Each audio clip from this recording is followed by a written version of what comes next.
Good morning, students. In the last video, we have we have discussed about the causes of poverty. Today, we are continuing with the anti-poverty measures. That is, to remove poverty from our country, our government has taken certain measures. They are called as anti-poverty measures.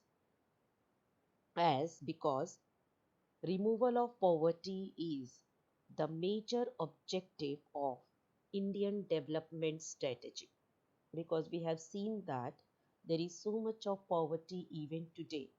If we don't remove poverty, then our country will not be able to develop.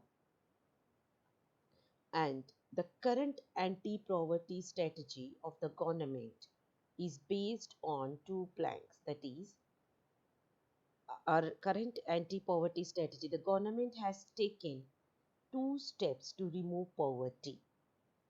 What are they? Number one, promotion of economic growth. Because when economic growth is there, then there will be improvement in the condition of the people. The people's income will increase when there is economic growth, and the poverty can be removed. That is the first one. Second one, targeted anti-poverty programs. Government started certain schemes or programs so that the poor people in our country can be targeted. They can recognize who are poor people in the country, and the poverty can be removed. Over the period of 30 years, lasting up to the early 80s, there were little per capita income growth and not much reduction in poverty. When we talk about after the independence until 1980s, there was very low per capita income, that is per person income was very low, because of which there was poverty, and poverty remained same almost. From 1950 to 1980, there was hardly any reduction in poverty. Example is given. Official poverty estimates, which were 45% in the early 1950s, remained the same even in the early 80s.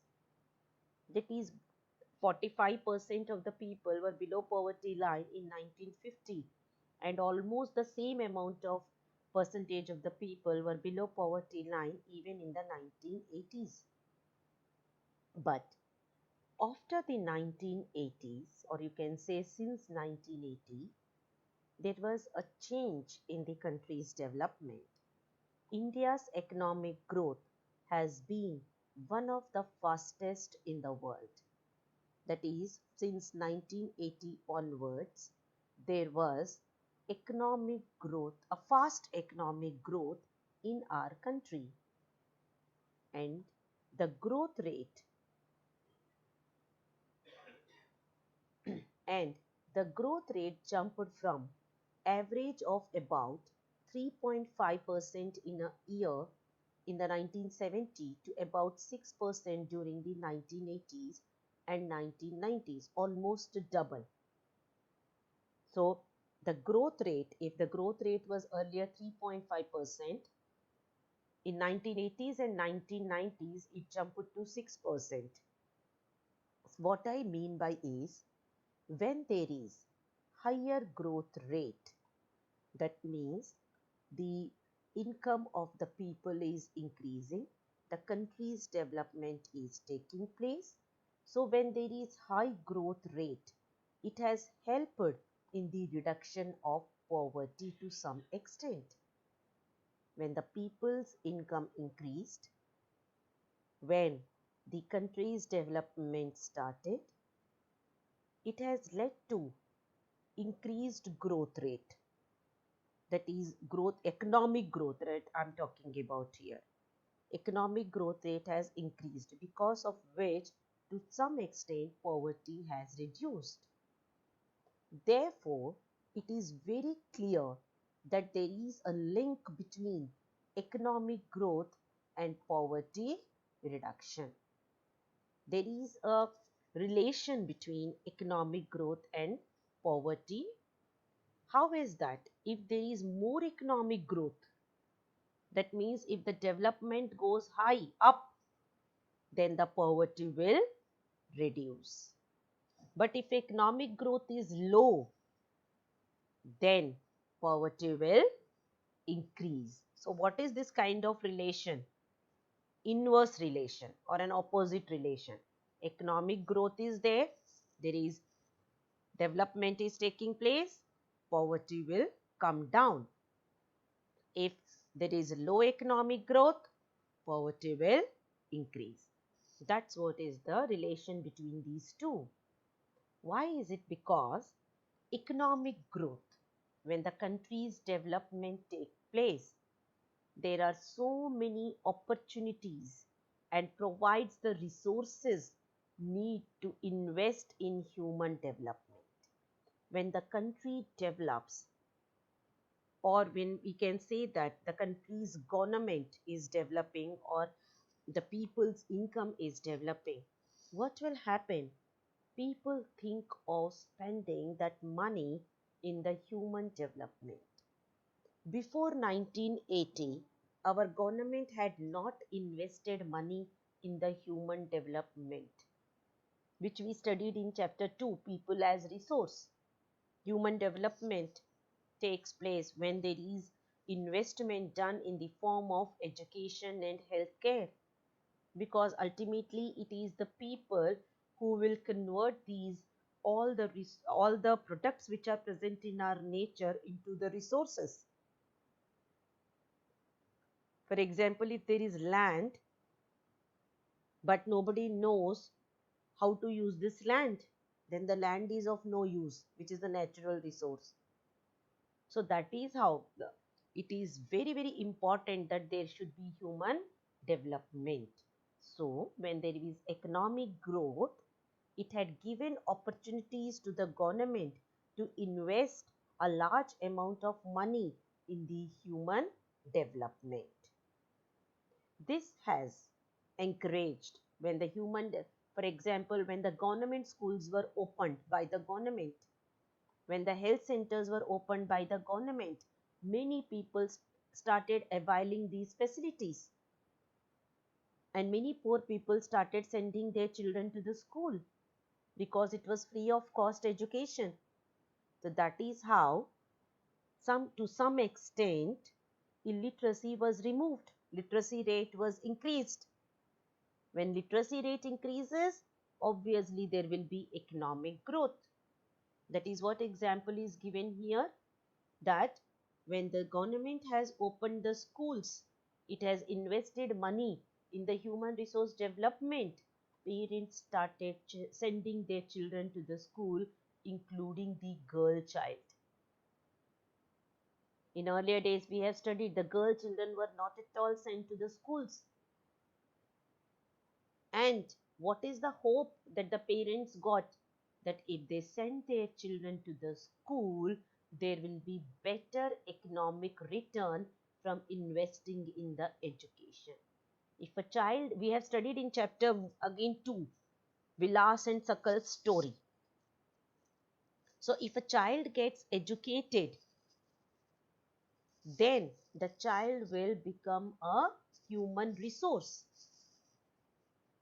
So that is why many parents started sending their boy child and including the girl children to the schools. The poor may not be able to take advantage from the opportunities created by economic growth.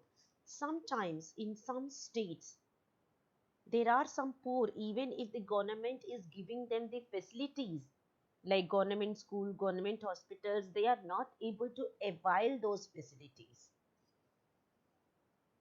For example, if you go to a state like Bihar, you will see that many of the girls are not sent to the schools in Haryana, in Bihar, because there even now they think that the girls should not be sent to the schools.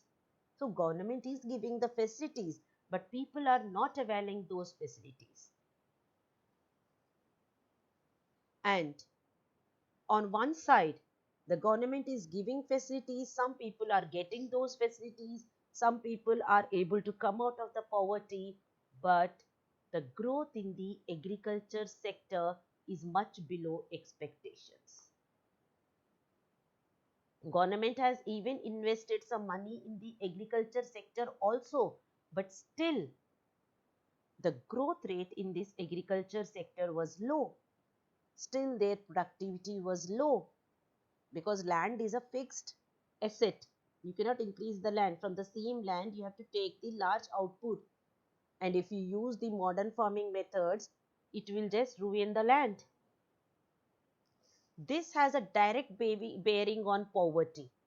There are very poor farmers in our country who are dependent even now on the rain and the natural things for farming.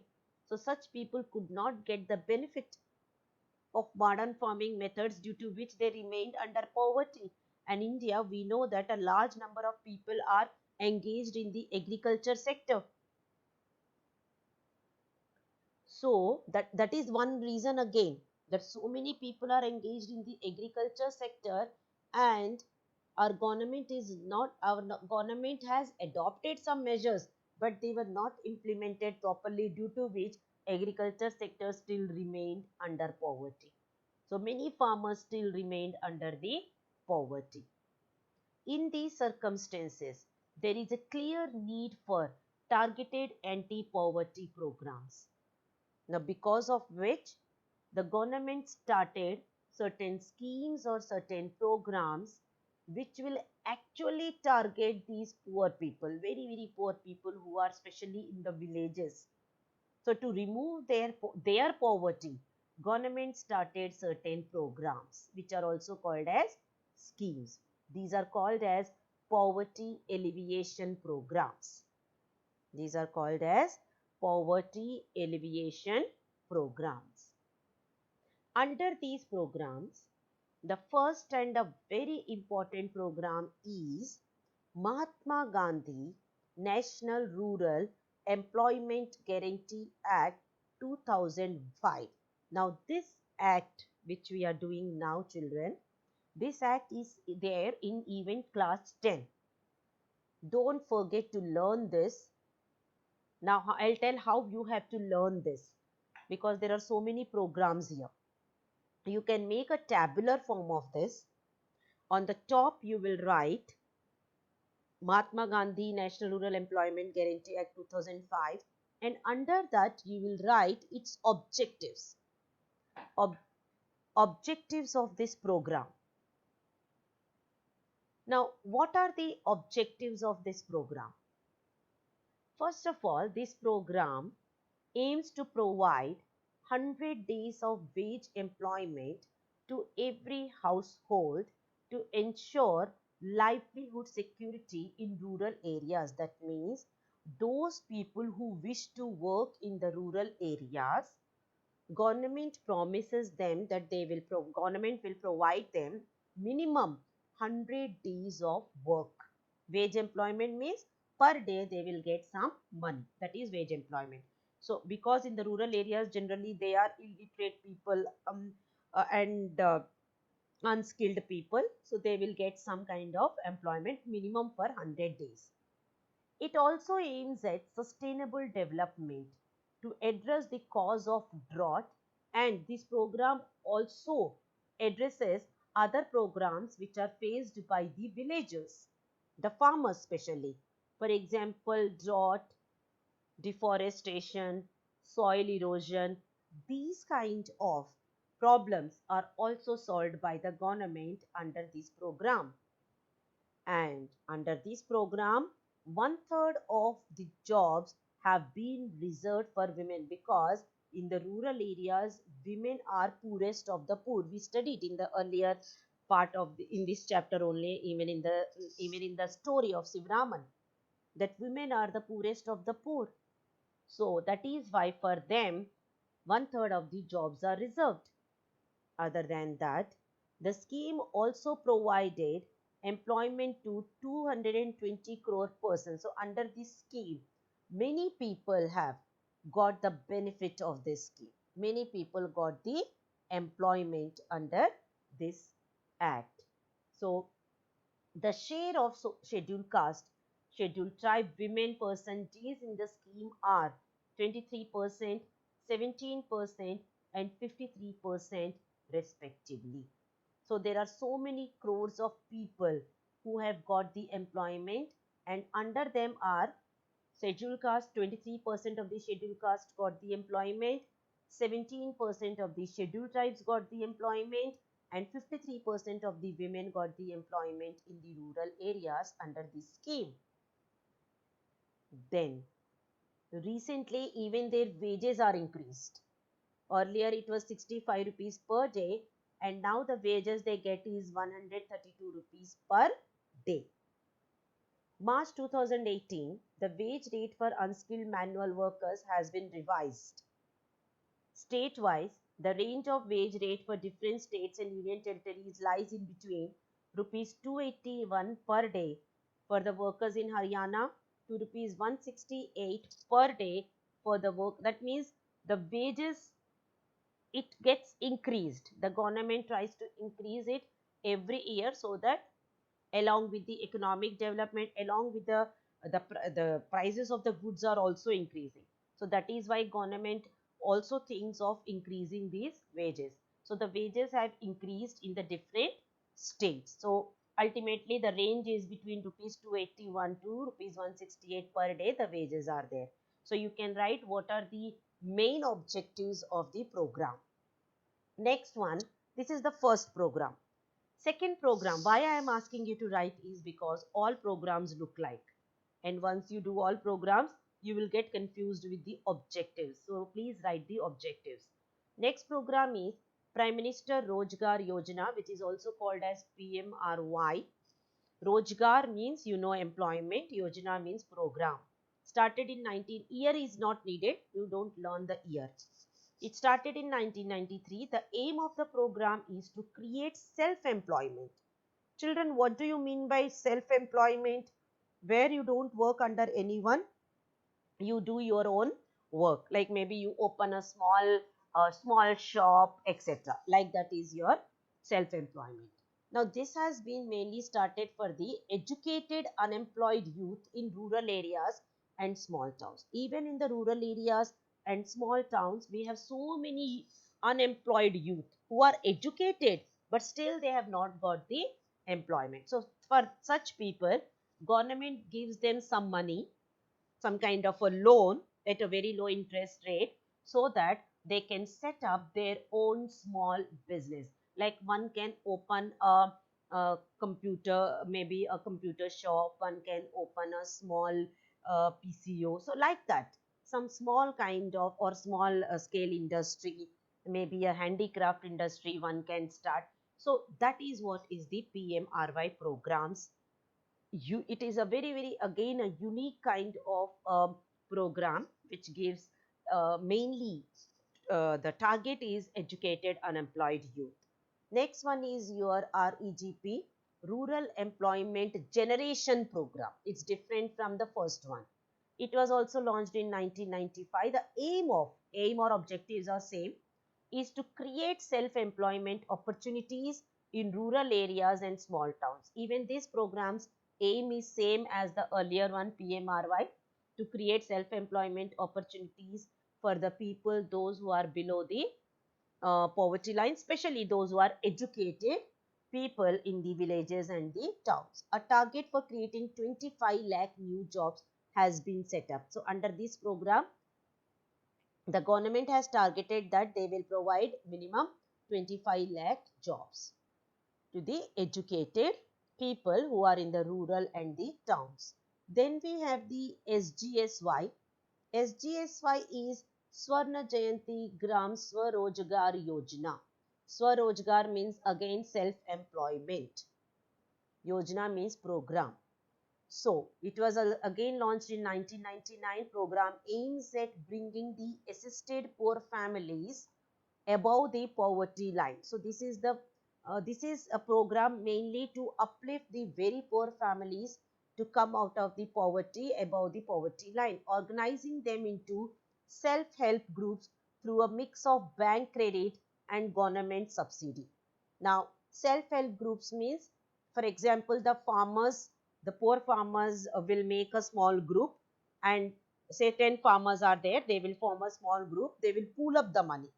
Pool up the money means whatever they can save in a month, 100 rupees. So 100 they will collect, and that will become 1000 rupees, and out of this 1000 rupees they will give a loan to the person, among the 10 members only. Anybody wants to make his poor hut, say maybe one person wants 200 rupees or maybe 500 rupees, so that money is given to that person as a loan, and a very very small interest rate that is taken from that person. Because if the person goes to the bank or if the person goes to the money lenders, the interest rate is high. And also the government helps these self-help groups by providing the bank loans at a very low interest rate. Government subsidy means providing all the inputs which are required for the agriculture. For example, seeds, fertilizers, they are provided at a less prices. That is government subsidy. And about the self-help groups, children, there is a big chapter in class 10 in economics which you will study. So here I have told you a small example for the self-help groups. Like we have self-help groups, like we have Kisan self-help groups are there. In that way, there are so many self-help groups in our country, which are small groups which try to help themselves by pooling up the money, by saving the money and sharing it. Next one is your Pradhan Mantri Gramodaya Yojana, PMGY. It has additional central assistance given to states for basic services such as primary health, primary education, rural shelter, rural drinking water, rural electrification. That is, the central government under this program, because it's a prime minister's program, under this program, the central government gives some money to the state government so that the state governments can improve the infrastructure. Under the infrastructure comes your primary health centers, primary education, rural shelters, rural drinking water, electrification, rural electrification. So for doing all these works, money is given by the central government to the state governments. And the next one is your another important scheme is your Antodaya Anna Yojana. Now this program is not given here, Antodaya Antodaya Anna Yojana, or it is also called as AAY. Children, I want you to find it about this program, at least one objective of this program. At least one objective of this program, because when I'll discuss the question answers, I'll ask you. So you can write any one objective of this program, AAY. Then we come to the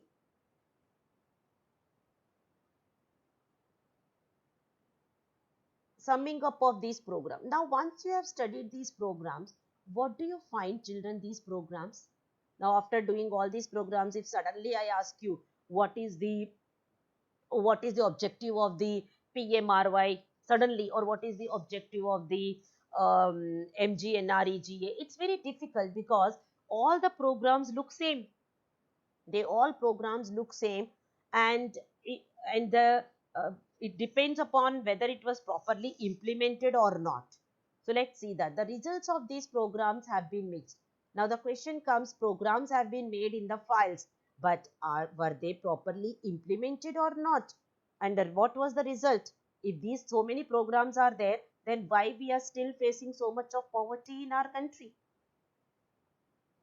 One of the major reasons for less effectiveness, these programs were not that much effective, children. That is why still poverty is there. To some extent they are effective, maybe one or two programs, not all. So less effectiveness is the lack of proper implementation and right targeting. Moreover, there has been a lot of overlapping of schemes. So proper implementation of these programs was not there. Like we see in our country, many things are made in the file zone only. They are not properly implemented, neither they actually reach to the poor people. Many times you might have seen there are so many floods or tsunami, and we donate so much of money. But how are we sure that the money is reaching to the poor people or not? There is so much of corruption in between in our country. The same thing happens with these programs also. They don't reach to the actually poor people because they are not properly implemented and not properly targeted. Moreover, there have been an overlapping of the schemes. So many programs, one after the other, and they're all in the files only. So that is what happened. Despite good intention, the government's intention was good. By making these programs, government thought it will remove poverty, but the benefits of these schemes actually not reached the deserving poor. It has actually, in India also, for example, if you will see in India, when we talk about the jobs, reservation of the jobs, it's actually a poor person who is really from the poor families. They are not getting the jobs when we talk about any kind of such job or reservations.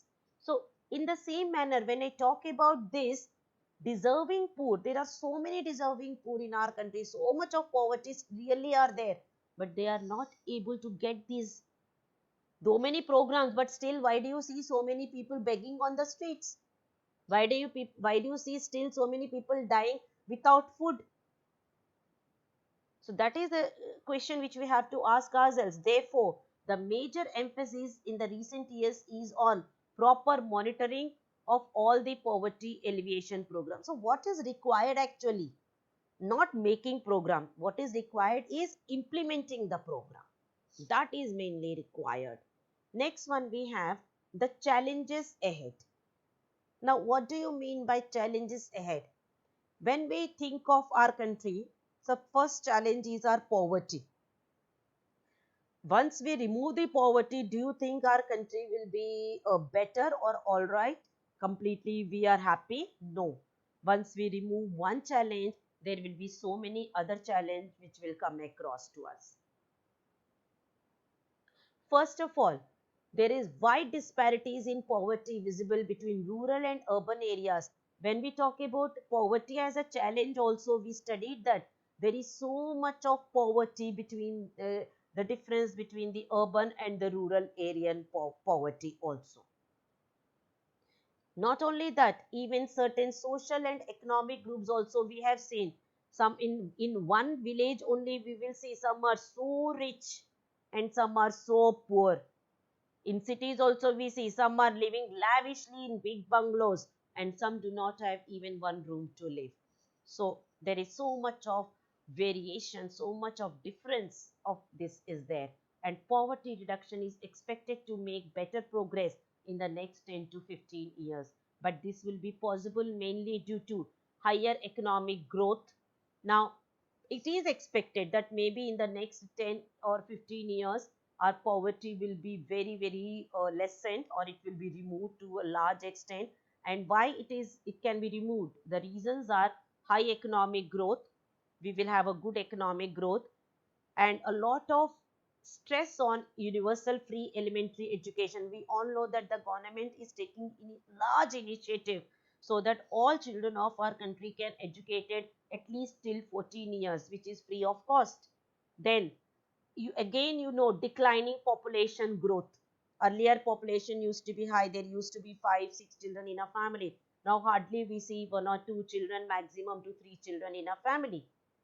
So that is what. And then women, today women are also stepping out of the houses. They are also working, so the economic growth is improving. Official definition of poverty today has gone to a change. In the beginning of the chapter we have done that a person is a poor when he doesn't have maybe the basic facilities like maybe the food, shelter and clothing. But today what we call it as not poverty, rather we talk about the human poverty. There is a difference between poverty and human poverty. When we talk about poverty, it is only food, shelter and clothing. When we talk about human poverty, it is a broader concept. Human poverty means lack of education, lack of drinking water, lack of sanitation, etc.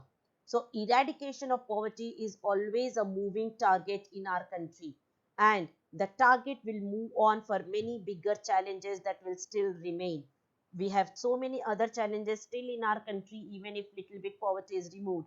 That is providing health care, providing education to all, providing jobs to all, dignity to all, equality to all. These are much bigger tasks once we remove the poverty. And that's all, children. That completes your chapter. In the next class, we will discuss the question answers. So you all go through the question answers. Try to answer them in your rough copy. We will discuss and then you can do it in your fair copy, children. So that's all. Have a good day, students.